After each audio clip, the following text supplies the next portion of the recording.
What if Demon Slayer was actually made in India? I wanted to find out what some Demon Slayer characters would look like if I redesigned them in my Indian art style.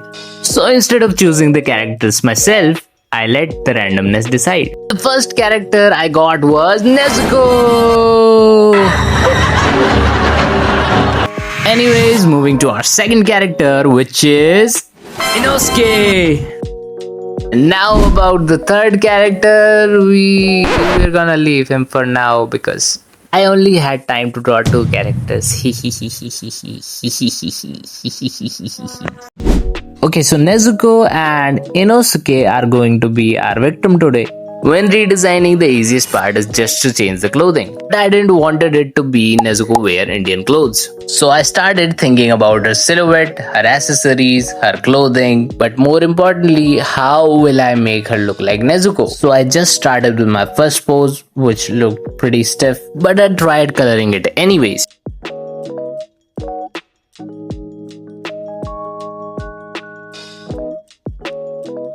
And I knew pretty quickly it isn't going to work. So I deleted that and started with a new pose.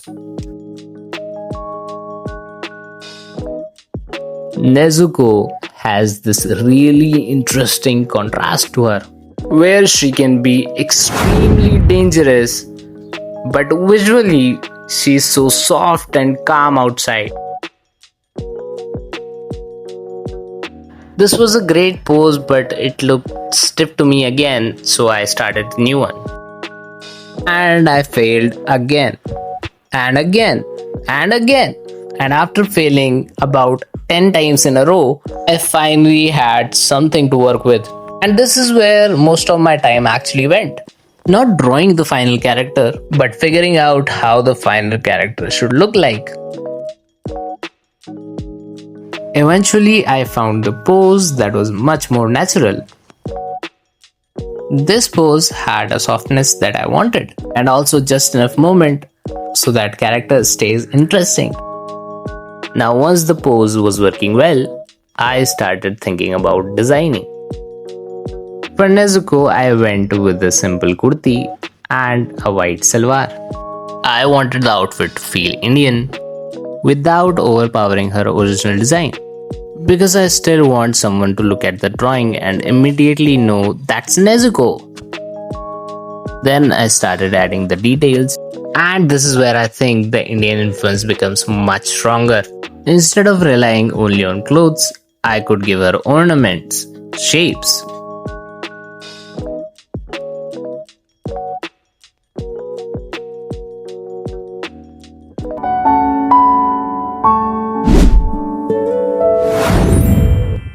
And then came Inosuke,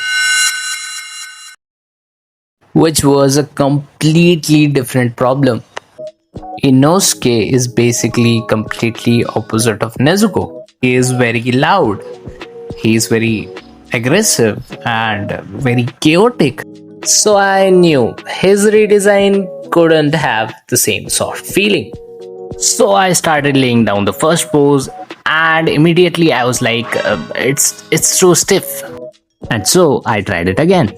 This one was definitely closer, but not quite what I wanted.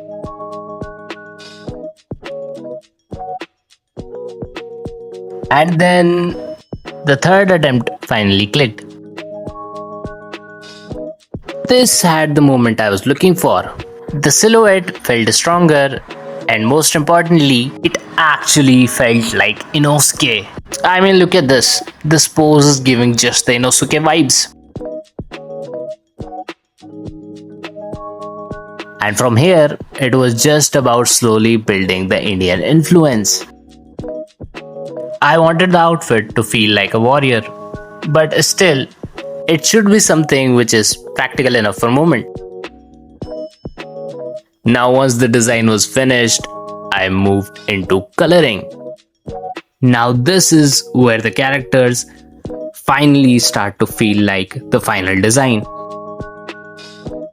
I wanted Nezuko's colors to maintain that softer feeling, while Inosuke could be much more bold and much more aggressive. I bet you guys you are not ready for what's coming up.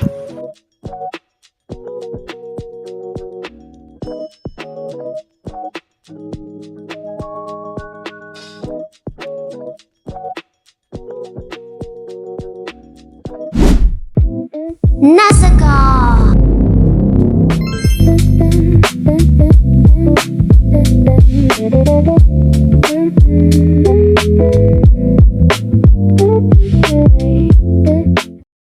Inosuke.